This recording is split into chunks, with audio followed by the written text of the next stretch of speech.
Odisha train accident. 50 bodies unclaimed weeks after India crash. More than 50 bodies remain unclaimed a month after a deadly train crash killed at least 293 people in India.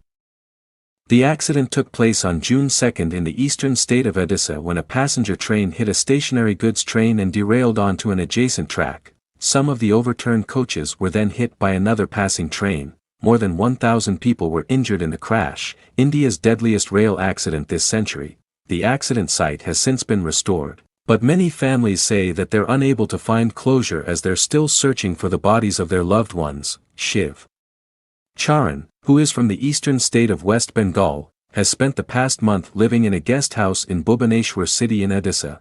It's located close to IIMS, a government hospital where the bodies are kept. There are 52 bodies in total, and they have been stored in a deep freeze container. Some of the bodies are in a bad shape, making the identification process even more challenging for families.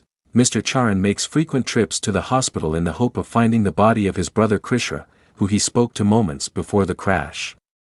But the agonizing wait stretches on endlessly. He says he has only been able to identify some of his brother's clothes, but hasn't been able to claim them yet as he is waiting for the results of the DNA test. Like many others, Mr. Charan too has sent his samples for DNA testing, a process that the authorities are using to identify bodies to ensure that they go to the right family when there is more than one claimant.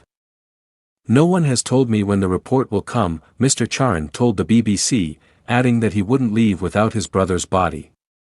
"I want his last rites to be performed properly," he says, and Zerul Haq, another victim, is survived by his wife and 3 small children. At his home in West Bengal state, his wife breaks down in tears often, as her husband's body remains missing. Haq's brother and brother-in-law have been camping in Bhubaneswar, making daily trips to the hospital. They have provided DNA samples, and are waiting for the report. "A month has passed and we have not been able to get any information about his body," Muhammad Karim, Haq's brother-in-law, told the BBC. The family's hope of finding the body fades a little more with each passing day. And there are many who are in the same situation. Last week, 29 bodies were identified with DNA reports, and officials are now handing them over to the families. This is in addition to the 52 still unidentified bodies. Biswajit Sahu, Chief Public Relations Officer of East Coast Railways, told the BBC that they are working cautiously to avoid any error.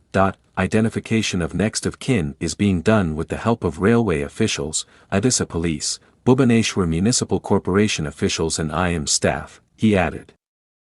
Authorities say that as time goes by, it will become increasingly difficult to identify the bodies. Questions are being raised about how long unclaimed bodies can be kept and what will be done with them if there are no claimants. Some have suggested mass cremation as an option, but Mr. Sahu says that no decision can be taken until the DNA testing process is over. The horrific train accident on the evening of June 2 took place near Bahanga station in Balasore district. More than 3,000 passengers are thought to have been traveling on the 2 trains, with reports saying both were packed. India's top federal investigation agency has been tasked with finding out what led to the crash.